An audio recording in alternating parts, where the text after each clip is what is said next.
And I think it's probably easier to contrast that when you don't have accredited certification. It's a fist fight. You have certifying bodies that don't accept each other. There's no particular rules that they play by. They make up their own standard, they make up their own rules, and it's a very competitive, messy market that we're not well governed. And this was particularly frustrating. Accreditation is a way of life. One of the actions that organizations are taking is to focus on issues of pressing importance. What the customers really want out of their accredited certification.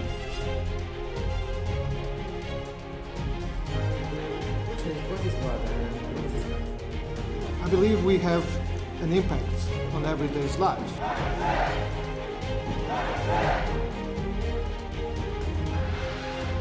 It's important to be inclusive. It is important really to be open. And that will be one additional way to ensure that the voice of industry and user is heard and recognized. Hello and welcome to episode 2 of the food series of Accreditation Matters. This week we're going to be talking about the importance of accreditation for the private sector. So firstly, I'd like to welcome my guests who've joined me on the podcast today. We have Chryssa Dimitriadis, the director from IAF Standard Management at IFS. We have Aldin Hilbrands, chief executive officer at the FSSC Foundation. We have Quincy Lissaur, executive director at SSAFE. We have Amanda McCarthy, business director at BRCGS. We have Leann Chuboff, vice president technical affairs at SQFI. And last but not least, we have Mark Overland, representing industry, formerly at Cargill. And I'm the host today. My name's Colin Chrismas. I am the IEF co-convenor and representing IQNET Association. So with that, I just wanted to kick off and say, understand from the group how accreditation plays a crucial role in ensuring safety, quality, sustainability of food supply. So Mark, I'd like to start with you and just ask your opinion why accreditation works and what was really the turning point for accreditation in the food sector. Sure. Thanks, Colin. Nice to be here with you all. I think for the food industry, the clear turning point was the Peanut Corporation of America event back in 2008. We had audits were a common practice. There were many audit companies and many audits. The issue that really came to the forefront was the lack of independence and transparency in the current processes where each auditing company had their own audit, but it was really just completely within the control of the audit company, all the processes. And so in the Peanut Corporation of America issue, there were 9 people that died from poisoning. And in that process, it was really the how the audit process worked really came to the forefront.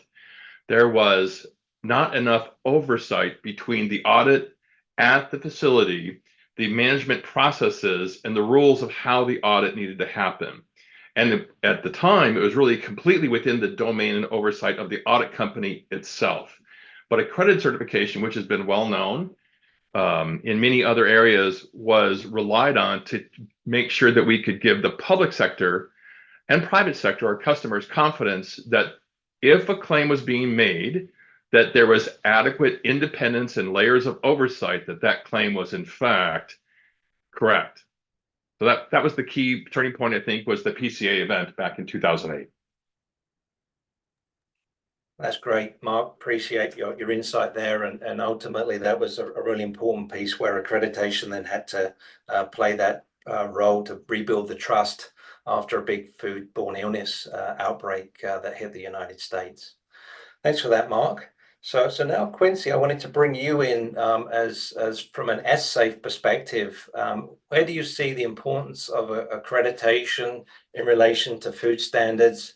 And knowing that your organization works closely with the FAO, works with Codex, works with the and Trade Development Facility, the STDF. So how do you see all of that fit in together?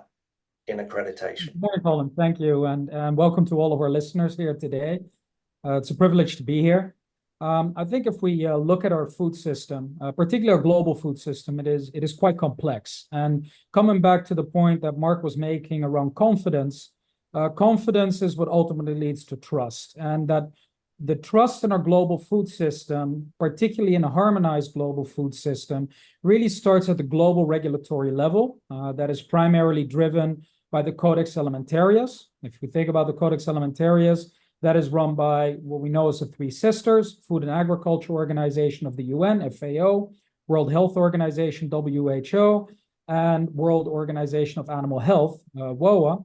The three of them coming together and therefore running the Codex Alimentarius creates that global level of harmonized trust in the overall food system. Nonetheless, being at that global level is very difficult to implement locally, depending on the specific conditions, specific types of foods, whether we are talking about plant-based or animal-based food products, etc. So that is really where we need additional support when we come down to the local level. And that is really where some of the more industry-driven style programs, like the ones we're going to hear about from our esteemed colleagues today, can play a key role in driving the requirements upon which we need to produce safe food, but ultimately then built on a system of trust that is provided by not only certification, but more importantly, by accredited certification. And I'm sure that we're going to talk more about accreditation further on, but definitely for our members, it is that accreditation system that underpins independent third-party certification that really drives the trust that we see across the food sector globally. Thank you. Right. Quincy, thanks for that summary. Really appreciate it. Amanda, I'd like to come over to you now and from a BRCGS, from a scheme owner perspective, how do you see food quality, food safety, the sustainability piece all supported by accreditation? Okay, thank you, Colin, and good afternoon, good morning, good afternoon, good evening, wherever you're listening to this. And obviously I'm speaking on behalf of BRCGS, but I think what the answer to my question applies equally to my colleagues who are here to represent all the other schemes.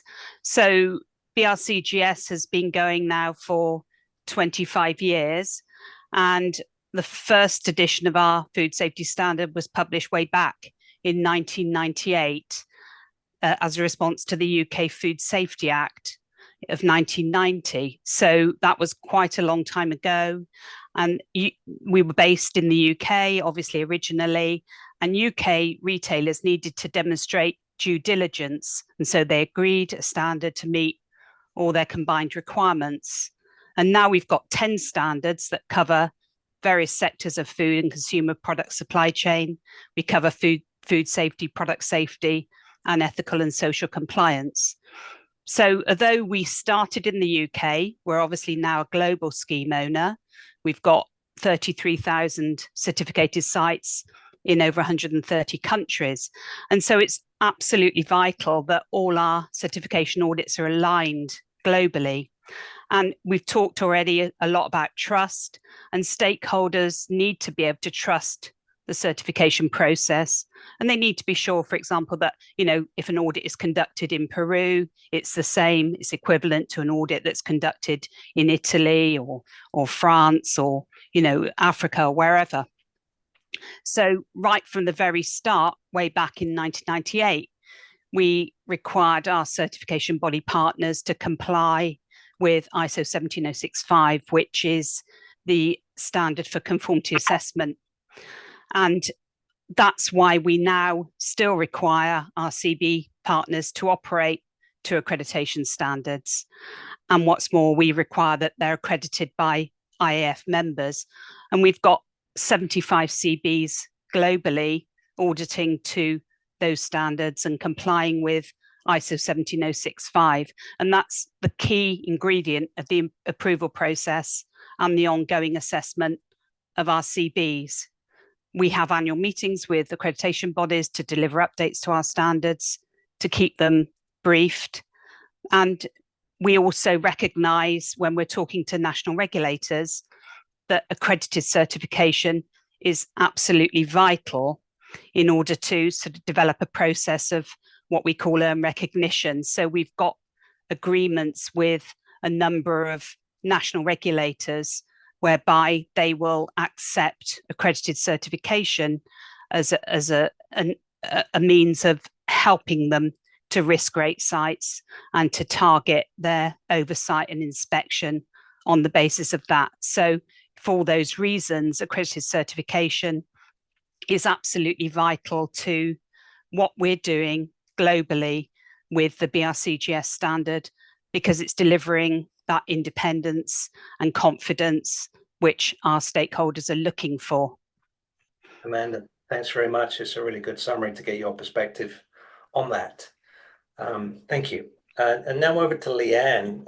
We have seen the role that GFSI have played in the food safety sector of food, especially around harmonization, benchmarking, scheme owner recognition, and so on. So maybe I would like to get your perspective on why you think the GFSI harmonization and benchmarking approach works well when it's complemented with accreditation. Yeah, so thanks, Colin. Thanks for inviting me to this podcast, and especially with everybody that is participating today, because each of so I want to say scheme owners, but GFSI calls them certification program owners. And I think that's a whole nother podcast why we switched from scheme owners to CPOs. But I'll refer us to CPOs. That's what GFSI refers us as. But BRC, IFS, FSSC, that was once known as Dutch HACCP, and SQF were actually those four founding CPOs regarding it within GFSI. So I just want to start by giving a little bit of background as to why GFSI even is GFSI. It builds off of what Mark said regarding what happened at PCA. And it's a matter of all the manufacturers saying we've had too many audits, and all the retailers saying, well, we've had too many recalls. So we need to come up with a solution. And could we develop one audit that's going to be that end all be all? And everybody was like, no, that's not going to happen. So instead, GFSI came up with requirements, what each CPO needs to have in place. And one of those requirements is accreditation. And that accreditation is the mandate within GFSI and drives that third-party certification. So why GFSI works is because of that accreditation, because of the global stakeholder input that goes into building and improving the entire GFSI process. And those stakeholders really are anybody that eats food, in a sense, is a global stakeholder to GFSI. And it's that collaboration with all the parties as it relates to that input. So GFSI adds another layer to accreditation. So accreditation, that third-party accreditation, builds that trust. So you get that once certified, accepted everywhere within the landscape of these audits that are being conducted, and retailers and buyers and specifiers can accept that certificate knowing that it has all those layers of trust. Because it's not just about building the standard and implementing those food safety systems. That's a piece of it. But those layers evaluate the qualifications of auditors. So there is consistency within, or at least a minimum base within auditor qualification. It also evaluates the actions that we have to conduct for oversight and integrity to ensure there's follow-up. And then it evaluates our certification bodies. But what else accreditation does, it evaluates the accreditation bodies. So there's layers upon layers. So I always like to say there's auditors that audit the auditors that audit the sites, because there's that many layers of trust and verification within the accreditation process. And that's what GFSI wanted. They wanted that trust in the certification. They wanted that trust in the overall process. And so there is always, I like to say also that GFSI, it's not perfect. I think there are opportunities to improve, but the best thing about GFSI is that there is an opportunity to improve, and there's a process, there's a method, and there's opportunities to continuously improve that process. So GFSI brings that credibility to the certificate and the trust that the retailer has in that site that they're purchasing from.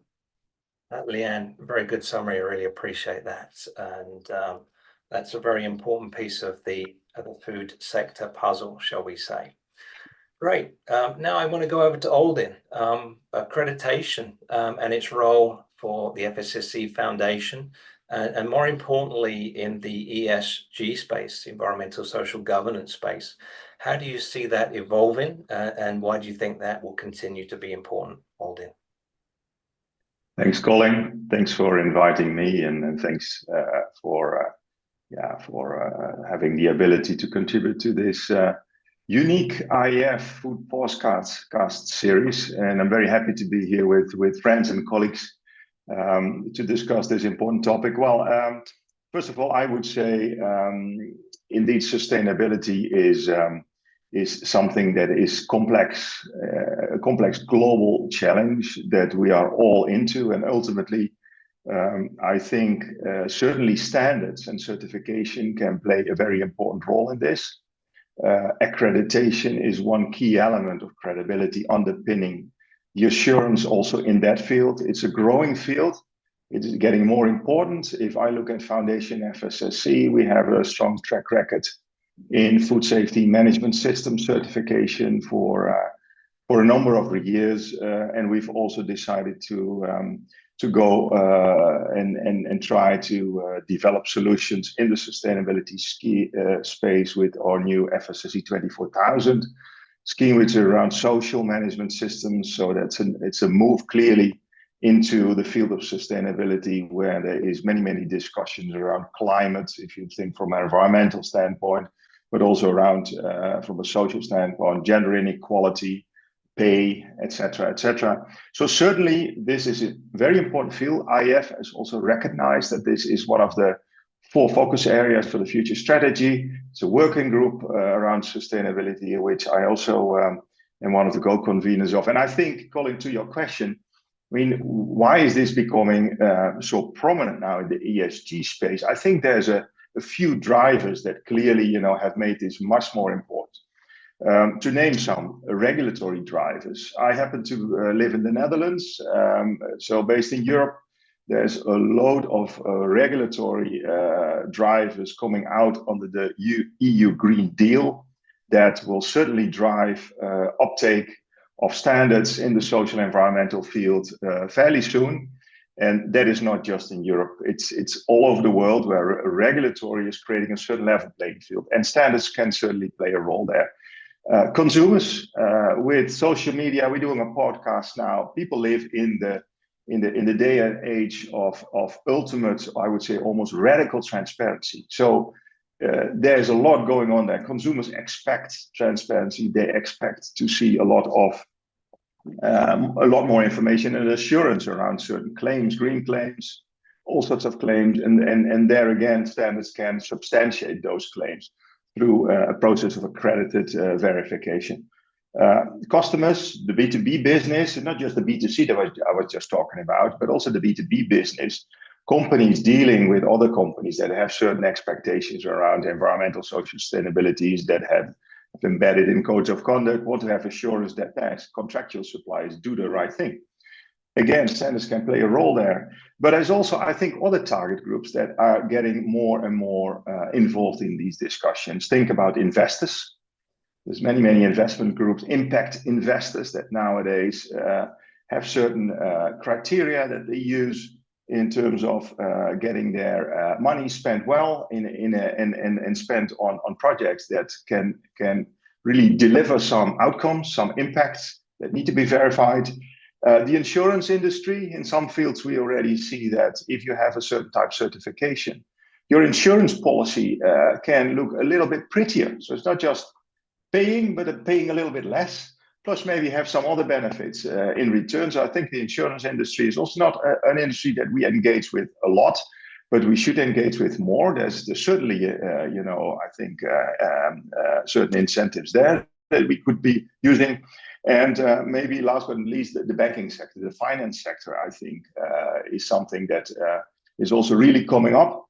So that is, I think, from an ESG standpoint, Colin, it's now, well, from a finance, from a banking standpoint, they have kind of, made up the term ESG, environmental, social, and governance criteria that they look at in terms of making sure their money is well spent. But I think in the early days, we used to call sustainability and define it more from a triple P standpoint, the people, planet, profit approach, the more holistic approach, which I personally like better. But nowadays, the buzzword is ESG, but I think we pretty much still talk about the same thing. So I think, well, this is what I would say we are, with our all our IEF membership and our standards and the certification, I think can also play and add certainly value in the new and emerging ESG and sustainability space, and we should. So I leave it to that for the time being, Colin. Thanks. Aldin, a really good summary of why that's really important, especially like in the ESG space. I think especially now we're seeing green claims in the European Union must be accredited, so that will be a big change for the industry. And ultimately the climate disclosures that's coming as well, where voluntary climate disclosures will most likely use international standards with accreditation against them. So thanks, Aldin. Chryssa, now I'd like to move on to you. We've talked about a wide range of subjects within the food sector. From an IEF perspective, we have something called the IEF MLA, the Multilateral Agreement, and there's an endorsement there that happens for organizations, CPOs, scheme owners such as yourself at IFS. Can you maybe just give us a summary of how you see the IEF MLA, why that endorsement was important for you at IFS, and what are the benefits? Thank you very much, Colin. Thank you. I'm also very happy to participate and contribute to this podcast. Yes, as also a certification program owner, may I use also this term. Since 2002,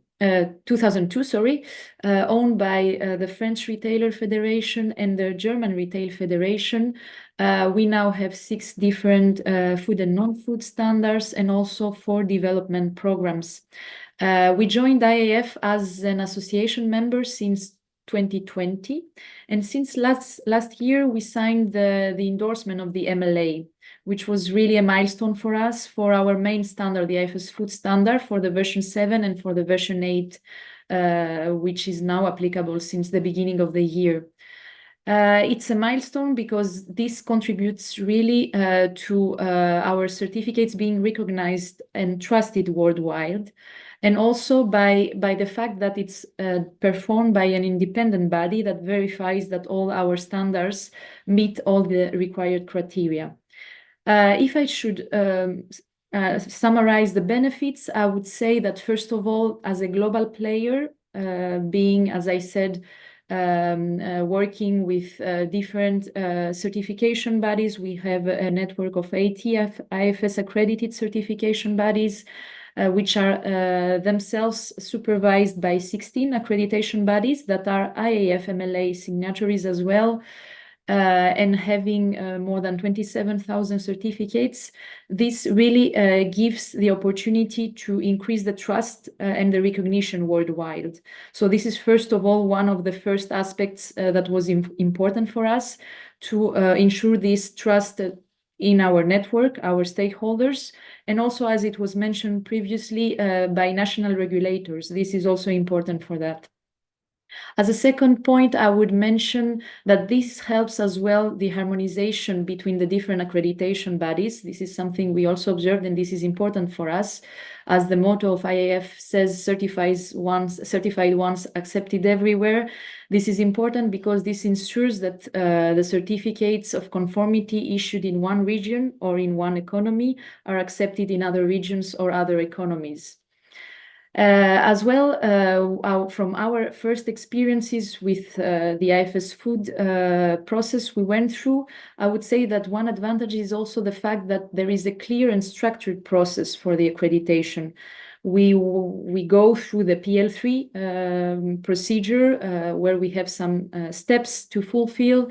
There is also the opportunity for a review period, which is also important, where IAF MLA signatories can give their comments, and after that we can find a common agreement in order to be able to sign this MLA.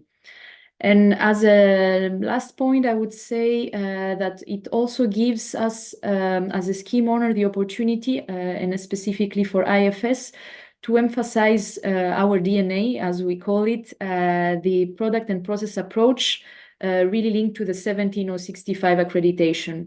In our standards, we always follow the Codex Alimentarius on one hand for the food standards. We also integrated parts of the ISO 22003, the part 2, which is really focused on the 17065 accreditation. And this is really so important for us, and it's even more emphasized with this endorsement.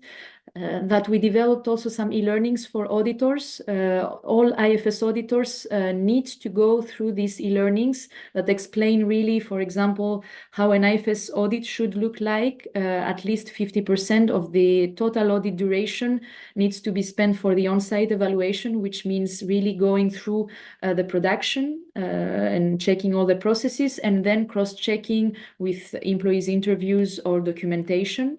And on the other hand, we also published a guideline really that emphasizes this accreditation and again explains how this really is reflected in the IFS audits.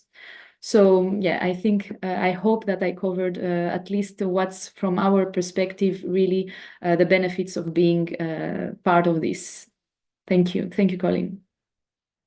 Chryssa, know that you've certainly covered it. That's really good to get your insights on why the MLA endorsement was important for IFS and ultimately what benefits that brings as an organization and for the industry and the private sector. So with that, when we tried to do a little bit of a deeper dive on how accreditation plays that crucial role for industry and the private sector, I just wanted to come back to you, Mark. You were working for a large manufacturer, working with many facilities that had certification by accredited CBs to support your organization that you were working for.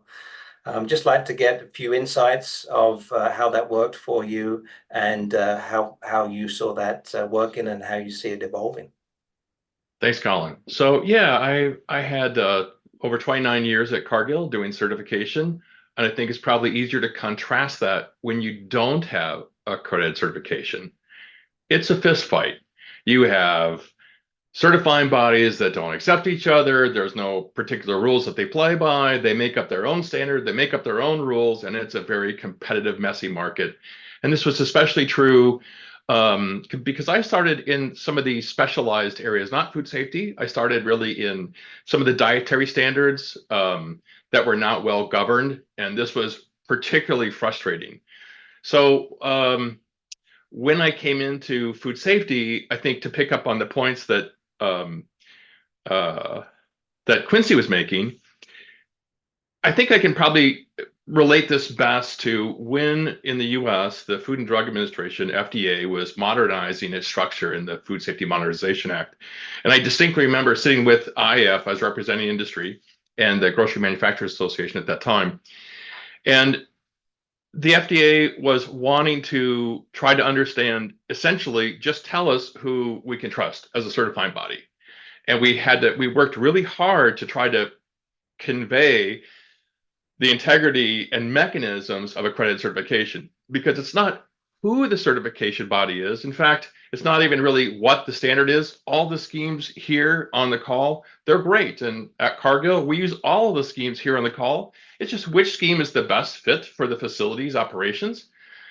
The key part is really what are the rules of the audit? That is the underpinning part. So you can have a certifying body that can operate in multiple different modes of whether there's oversight or not and processes.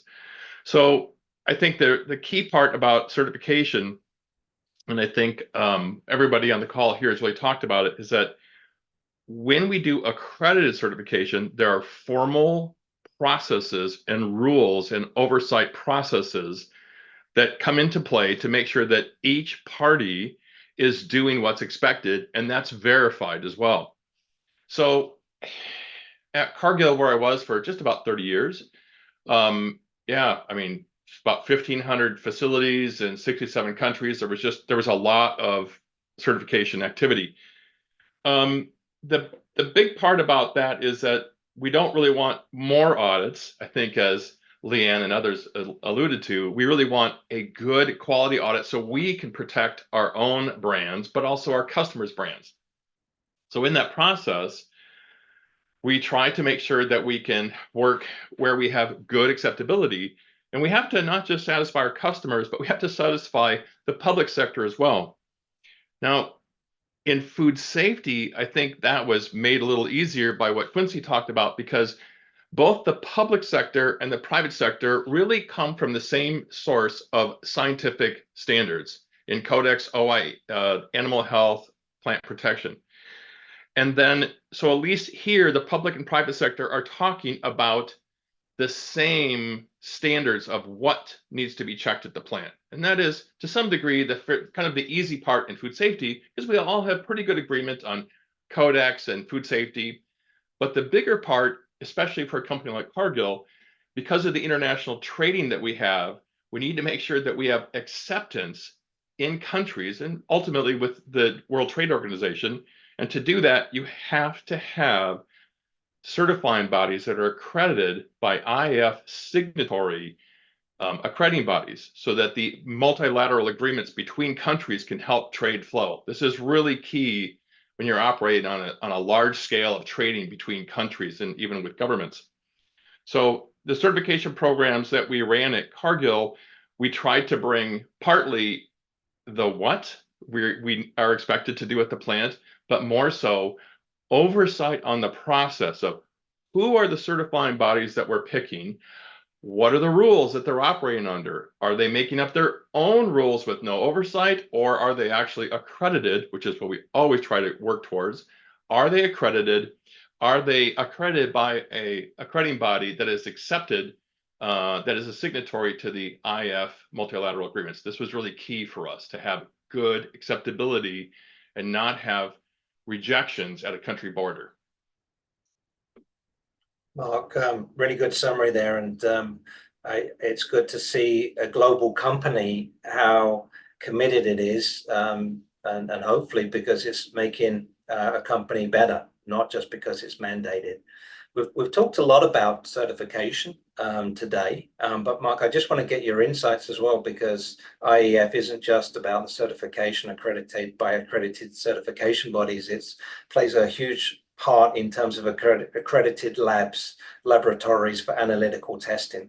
So that brings in ISO 17025 accredited labs. Maybe give us some insights on why that was important to a large food manufacturer such as Cargill. Sure. Yeah. I mean, we run 17025. Sometimes a company might decide to run to align on the same set of requirements. We'll run at many of our own labs 17025, the ISO standard for labs. But if you think of it this way, Colin, even if we get our labs accredited, which we do in some cases, really our customers, the most compelling verification is when we have independence. Other than ourselves saying the lab is thus, we will often go to an outside lab who is carrying 17025 accreditation, because it's not just us saying it is so. We have an independent entity saying that it is so as well, and we're running in alignment with 17025, and our lab is the labs that we use are as well. So really key to have alignment, so that you have flow of goods going across borders. Mark, that's great. So within accreditation, just for the audience, we have IEF, which is the International Accreditation Forum, and then there's ILAC, which looks after the testing inspection side of things. And in my experience as well, that's a equally important piece to the certification. Certification will provide a confidence level within the facility in the case of food safety, to make safe food. And then the testing piece is also another important indicator of safe food as well. So chemical contaminants for the pesticides is key. The pathogen management is very, very important, obviously, with foodborne illness. And maybe last but not least, the authenticity, the food fraud that we see in the industry, the analytical testing to provide a confidence level that the product that the consumer is buying is actually authentic and not fraudulent. Sometimes that's for financial gain, and sometimes the consequences can be food safety issues as well. So I think that's an important piece for us to be aware of: certification plus analytical testing and inspection as well. Yes. Great. So the other piece I just wanted to ask you about, Mark, because I know you have a voluntary role within ISO in Technical Committee 34, Subcommittee 17. And I'm throwing a lot of numbers and acronyms out there, but there's a lot of work that was done there to support the governance of certification bodies around ISO 22003 Part 1 and Part 2. So maybe give us a little bit of insight of the work you do and why those standards are important for accreditation. Hey, I'd be happy to. It was a pleasure to do that work. So everybody on the call really was involved in that work as well. So what industry really wanted was the ability to have good transportability and acceptability of our certification. So one part is the what we do. And this is the part where each of the certification programs on the scheme has a different approach, but really what is required. For example, as Leann mentioned, GFSI helps kind of harmonize the expectations, minimal requirements that the schemes need to have in. Then it's just a matter of, well, which scheme fits with my plant best? Is it IFS, BRC, SQF, FSC, which is the best fit? But there's a good common rigor to how those standards are developed. But more importantly, it's the acceptability and the confidence in those schemes, because all of those schemes require accredited certification, but it was done a bit differently. And this was tough for industry to try to compare the different approaches to certification. So we led this work in within ISO in a subgroup to say, you know what? We know we have good harmonization on the what we're checking. Let's try to drive a little further harmonization for confidence sake on how that's being done. And management system certification and product process certification, slightly different. And we found that in practice, there was good commonality, but there wasn't formalization of that process. So together at one nice round table, we brought the certification program owners, we brought IIF, we brought accrediting bodies, we brought certifying bodies, industry, GFSI, and we all, for our own mutual benefit, decided we need a formal agreement really on what the expectations are what the requirements are for certifying bodies in the audit processes, so we could have good comparability of schemes to make sure that our products could flow from suppliers to customers. We need to have that level of confidence that there's good independence and transparency on the processes of how the audit's actually being done. Is there an adequate level of oversight happening? This was key for food, but I think I want to pivot over to ESG just for a second, because those processes that were successful on the food side were partly enabled, as Quincy talked about, because really the public sector, governments, and private sector really agree on codex, on HACCP, and the various things of the what. But it's the process about how do we get confidence in the claim that's being made. And as Aldin talked about, I think that for many companies, the ESG space, sustainability, social responsibility, is becoming a large reputational risk. And we like food, we should learn that the what we're checking, there are different approaches to it. We need to be willing to accept that what we're checking for social and sustainable will change, evolve, harmonize, and improve over time. But what we can't give up on is the confidence when a certifying body is making a claim that a site is compliant. We need to have confidence that the layers of oversight to ensure that claim is rigorous is important, is key. So as we take the lessons we learned from the PCA event that really woke up the food industry and food safety and applied accredited certification to have confidence in how that process happens so that public and private sector can both have confidence in it, we need to apply that accredited certification confidence to the upcoming pressures that all companies are having now in social and sustainability. So don't be distracted about who is the right certifying body. You really should be asking, what are the rules that the certifying body is operating to assess, to conformity assess compliance? That is really the key part. What rules do they operate to? And the what scheme that they're using, that'll probably change over time. I want to focus on the acceptability and the confidence, because if you don't have that, you're going to do an audit over and over and over for every different customer, because customers will lack confidence in the claim being made if you don't have IF level signatory accredited certification at play. Mark, that's a really good summary. Appreciate that, and appreciate the service, the volunteering work that you do within that technical committee.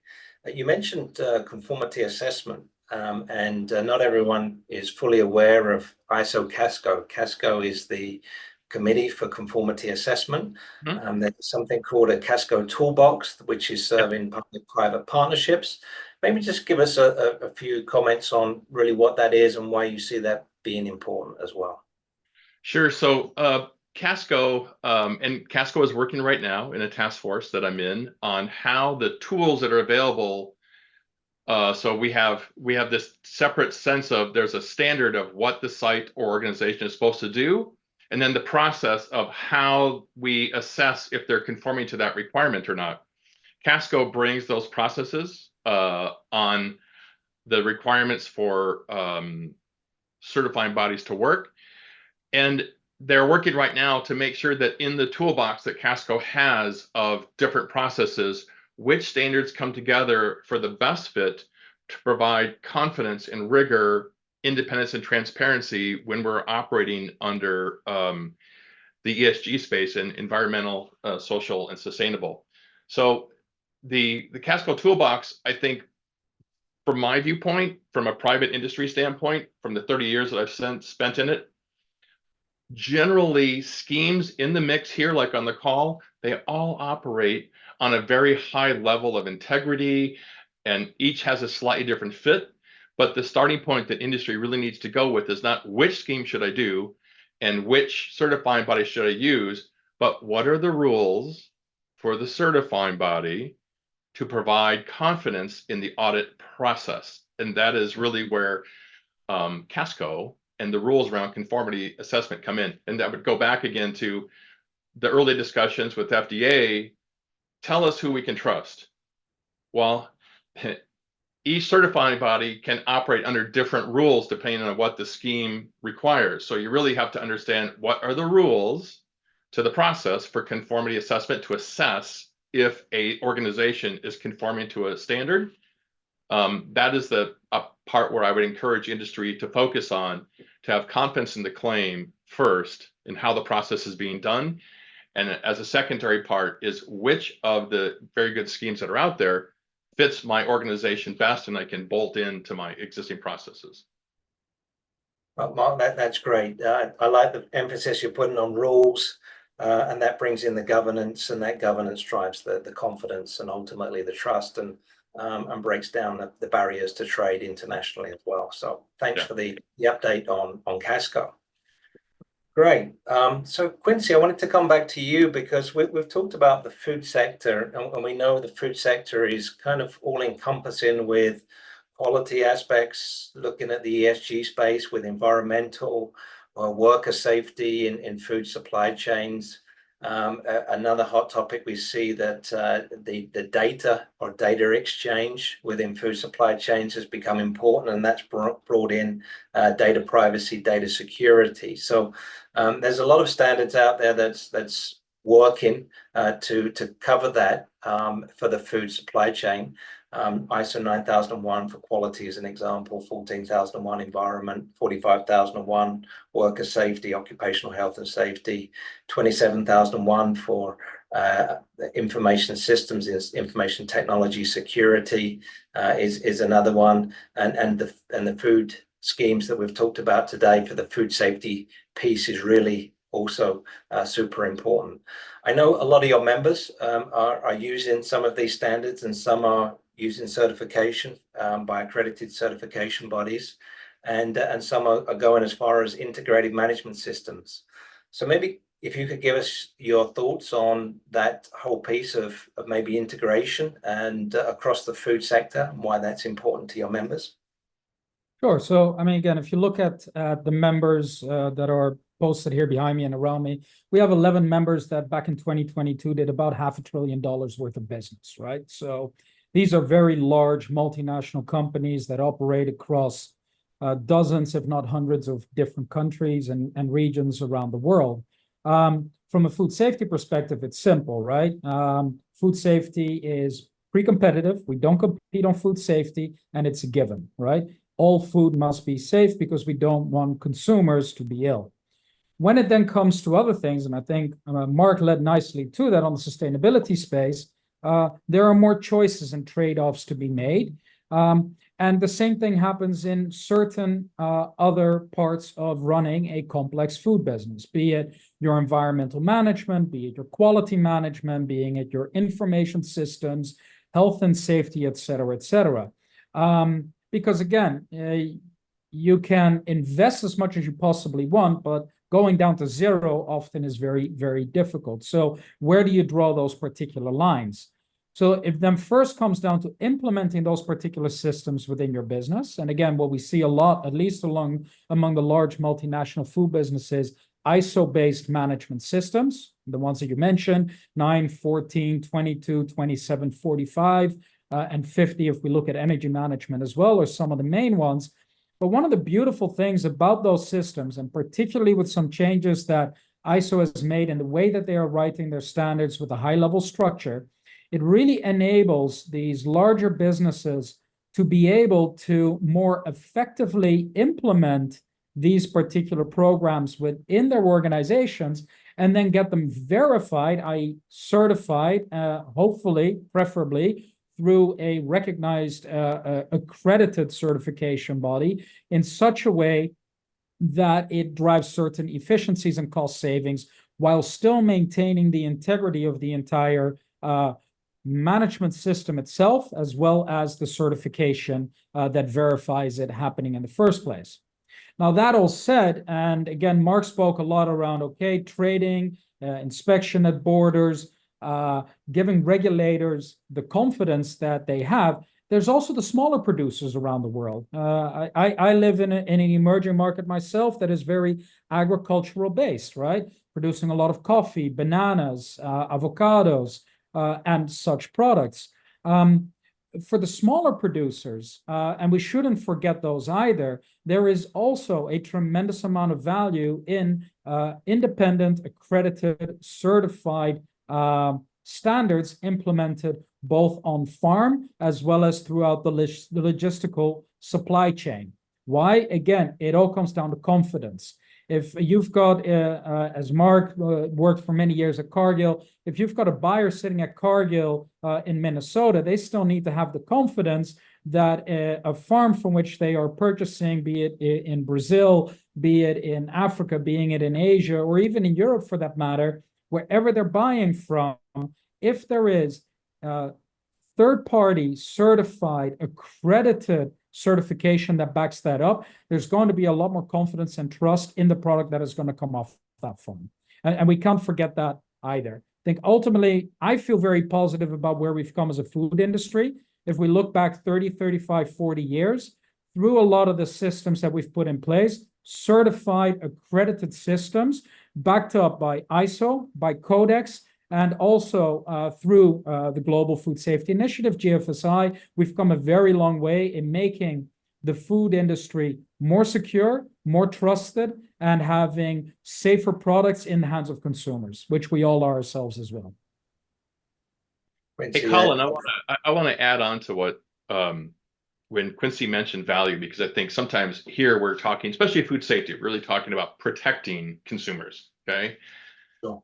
And we need the rigor of making sure that we are having internationally accepted food safety in public and private sector with our customers. However, there's also the aspect, and I think that here sustainability is catching up. But if you think about what consumers want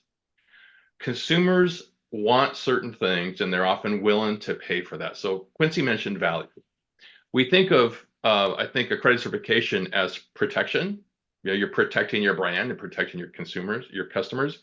But it's also about being able to create and capture value, being able to understand and make a claim that I am putting extra value in sustainability or whatever a particular claim is. And sometimes these claims, whether it be around, let's say, dietary claims, especially that are kind of like more affluent countries might be able to pay for. Well, there's a lot of companies out there that might be able to, certifiers that might make claims, but there's very little backing it up. So here on the call, we've got accredited certifying accredited schemes, and they use accredited certification so that when they're doing things like gluten-free, sustainable, things like that, we have really good confidence in the rigor that they can deliver the value and confidence in the claim that consumers want. And as a supplier, it's not just that we're not going to protect your company from food safety issues, but we can deliver the attributes that consumers want, and we can back that claim up with independence and transparency on a particular position and value that consumers want. So accredited certification is not just about confidence in safety, it's also in the value that consumers want as well. And I think all the schemes here on the call do that as well. And I have great confidence in them because they use accredited certification in that process to bolster the claim. Mark, I think that's really important points to reinforce that value piece. And I totally agree. When we look at expected outcomes of things like a food safety management system, that has to deliver safe food. So the expected outcome is trust. But when you get into the subject of value and you look at the overall, what is the consumer looking for? It is safe food, but it's the nutritional values, that it's maybe has animal welfare, the provenance piece, the environment is not damaged, and the taste is good. So ultimately, the expected outcome of a food system for the consumer is satisfaction. And satisfaction could be, I'm satisfied because it's healthy. I'm satisfied because animals have better welfare. I'm satisfied because the environment's not damaged to produce that product. So the outcome, satisfaction versus trust, is a key point. And we always talk about trust, but the satisfaction or the value piece is super important and ultimately is not forgotten in terms of accreditation. Right. So consumers drive the bus in terms of what they want, and consumer product good producers deliver those goods to them. Regulators are essentially like the guardrails.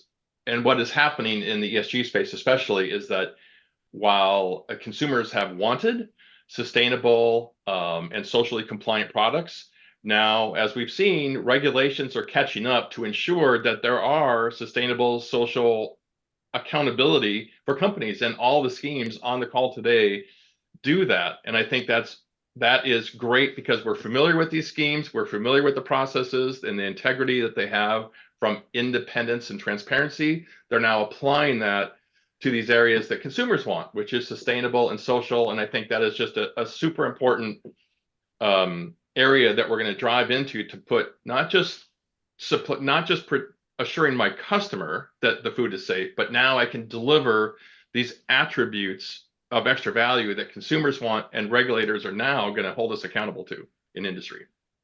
Yeah, great. 100% agree there, Mark. Good summary. So to bring this to a close, I just want to go around the table or the virtual room, because we're on a podcast with Zoom.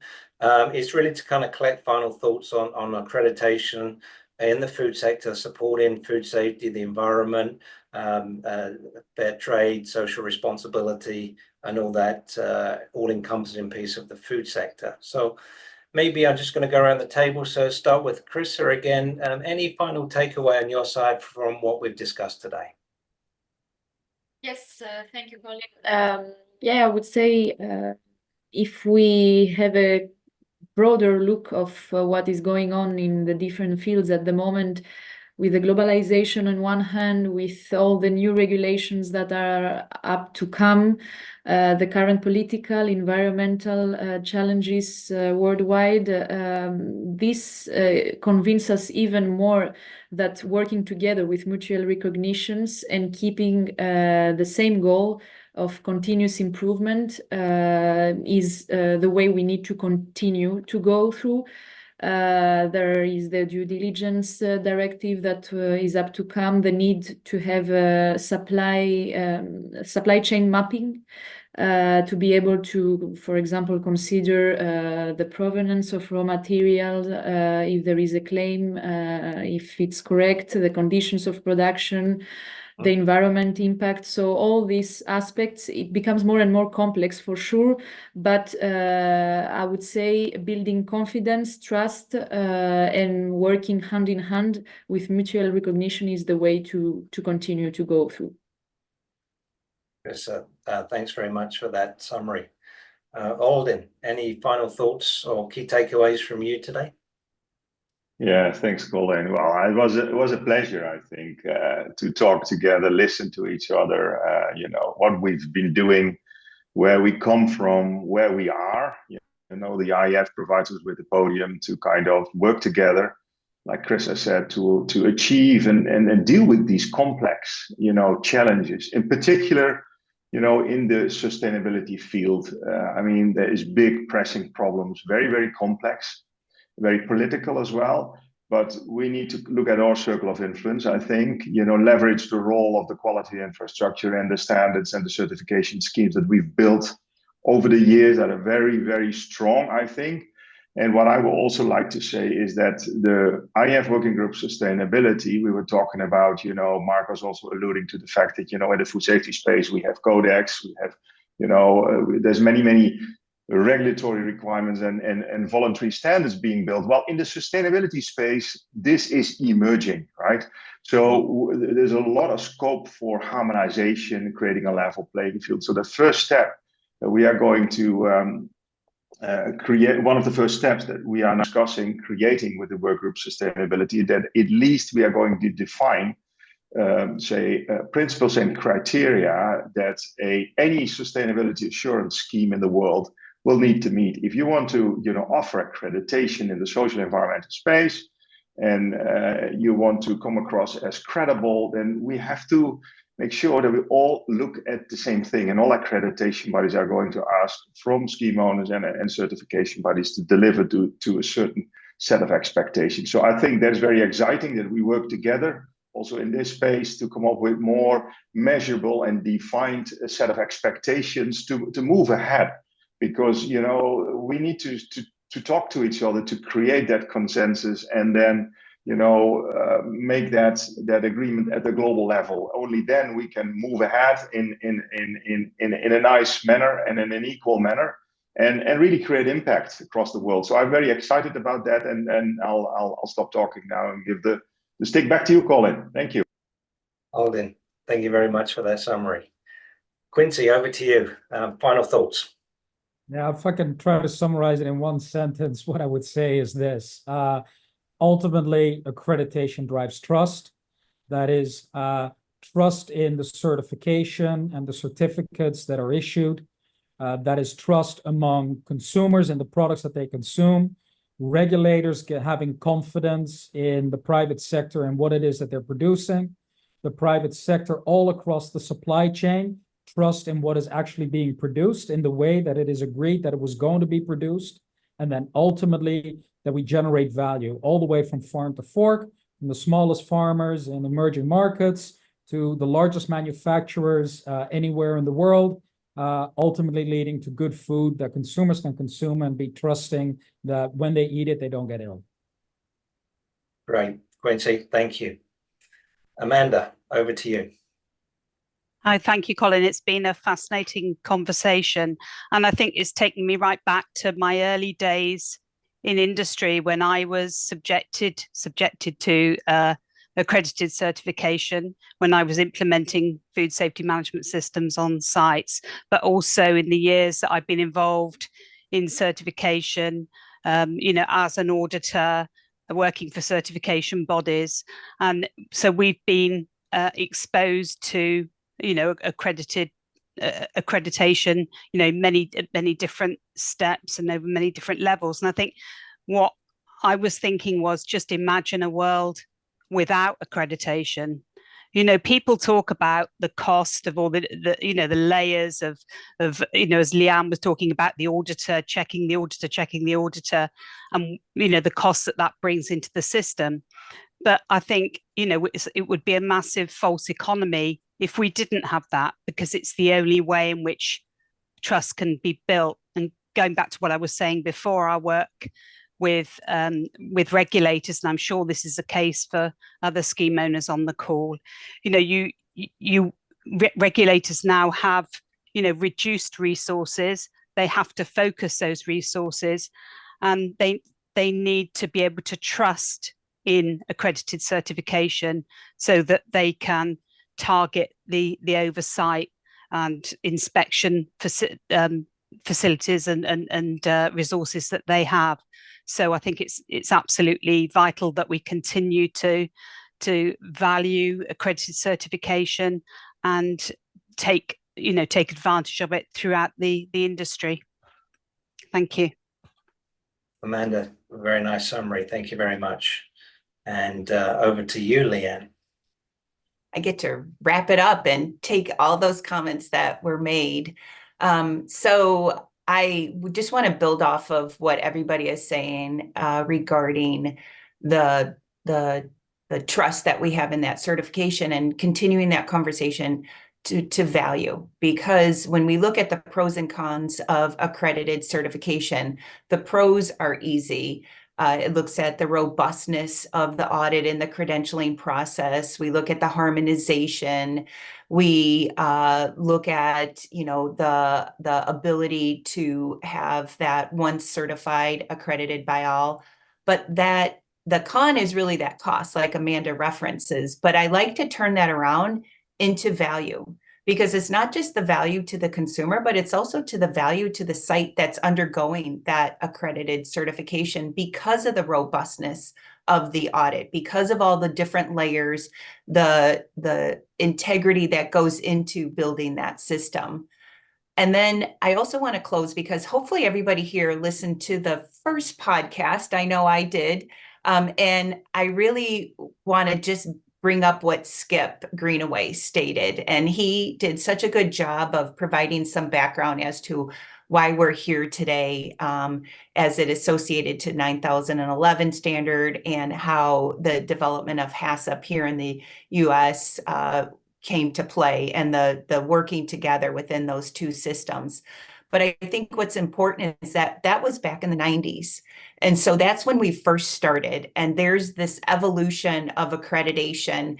And now look at where we're here today. And it just keeps building and growing and strengthening. And I think that ultimately is the beauty of accreditation, isn't that there isn't this destination, but there's this journey, which mimics exactly where we are with food safety, because it's not that destination, but it's a continuous improvement process that we can take the learnings from every industry, whether it be automotive, telecommunications, food safety, and apply it to industries moving forward. So for me at SQF, I look forward to that journey and working together in that collaborative process to make a difference, not just in food safety, but apply that to other industries as well. So thanks again for having me on this podcast. It's been a really great conversation.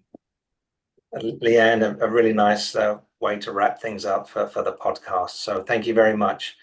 So let me just take the opportunity to thank everyone on the podcast for so generously giving their time up today. We have to do practice sessions before we even do the podcast, and we're all very busy people.